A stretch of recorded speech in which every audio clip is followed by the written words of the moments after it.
Hi hello അങ്കമട്ടിന്റെ പുതിയൊരു വീഡിയോയിലേക്ക് എല്ലാവർക്കും സ്വാഗതം. നമ്മളിന്ന് സംസാരിക്കാൻ പോകുന്നത് മൂൺ വാക്ക് എന്ന സിനിമയെ കുറിച്ചിട്ടാണ്. കുറച്ച് ചെറുപ്പക്കാരുടെ ജീവിതത്തെ കുറിച്ചിട്ടാണ് ഈ സിനിമ പറയുന്നത്. ഡാൻസ് ആഗ്രഹിച്ച് നടക്കുന്ന കുറച്ച് ചെറുപ്പക്കാരുടെ ജീവിതമാണ് ഈ സിനിമയിലുടനീളം കാണിക്കുന്നത്. 90s കാലഘട്ടത്തിലെ കുറച്ച് ചെറുപ്പക്കാരുടെ ജീവിതമാണ് ഈ സിനിമയിലുടനീളം കാണിക്കുന്നത്. ഡാൻസ് ആഗ്രഹിച്ച് നടക്കുന്ന കുറച്ച് ചെറുപ്പക്കാർ അങ്ങനെ ആ കാലഘട്ടത്തിൽ ബ്രേക്ക് ഡാൻസ് കാണുകയും അങ്ങനെ അത് പഠിക്കണം എന്ന ആഗ്രഹം മനസ്സിലേറ്റിയിട്ട് അത് പഠിക്കാൻ വേണ്ടിയിട്ട് പരിശ്രമിക്കുകയും ചെയ്യുന്ന ഒരു കൂട്ടം ചെറുപ്പക്കാരാണ് ഇതിൽ കാണുന്നത്. ഇവർ പഠിക്കണം എന്ന ആഗ്രഹമായിട്ട് പലരെ സമീപിക്കുകയും പലരും ഇവരെ പഠിപ്പിക്കാൻ തയ്യാറാവുകയും ഇരിക്കുകയാണ്. അങ്ങനെ ഇവര് തന്നെത്താനെ ഈ ഡാൻസ് കാര്യങ്ങൾ അങ്ങനെ പഠിച്ചു വരികയും തുടർന്ന് കോമ്പറ്റീഷൻ ലെവലിൽ മത്സരിക്കുകയും ചെയ്യുന്നതാണ് ഈ ചിത്രത്തിന്റെ പ്രധാന കഥ. ഡാൻസിനോട് ഇഷ്ടമുള്ള എല്ലാവർക്കും അല്ലെങ്കിൽ ഡാൻസ് കളിക്കുന്ന എല്ലാവർക്കും ഈ ചിത്രം വളരെയധികം ഇഷ്ടപ്പെടും.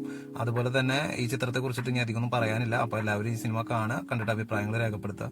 ഈ സിനിമ കാണാനായിട്ട് ഇതിന്റെ ഫയൽ നമ്മുടെ ടെലഗ്രാം ലിങ്കിൽ കൊടുത്തിട്ടുണ്ട്. അതായത് ലിങ്ക് ഡിസ്ക്രിപ്ഷനിലുണ്ട്. അതിലേക്ക് നമ്മുടെ ഗ്രൂപ്പിൽ ജോയിൻ ചെയ്ത് ഈ സിനിമ നിങ്ങൾക്ക് ഡൗൺലോഡ് ചെയ്ത് കാണാവുന്നതാണ്. ഇനിയും അടുത്ത സിനിമ വിശേഷങ്ങളായിട്ട് നമുക്ക് വീണ്ടും കാണാം. അതുപോലെ പുതിയതായിട്ട് റിലീസ് ആവുന്ന അല്ലെങ്കിൽ റിലീസ് ആവുന്ന എല്ലാ ചിത്രങ്ങളും നമ്മുടെ ഗ്രൂപ്പിൽ ലഭിക്കുന്നതാണ്. അപ്പോൾ എല്ലാവർക്കും ഒരിക്കൽ കൂടി ബൈ.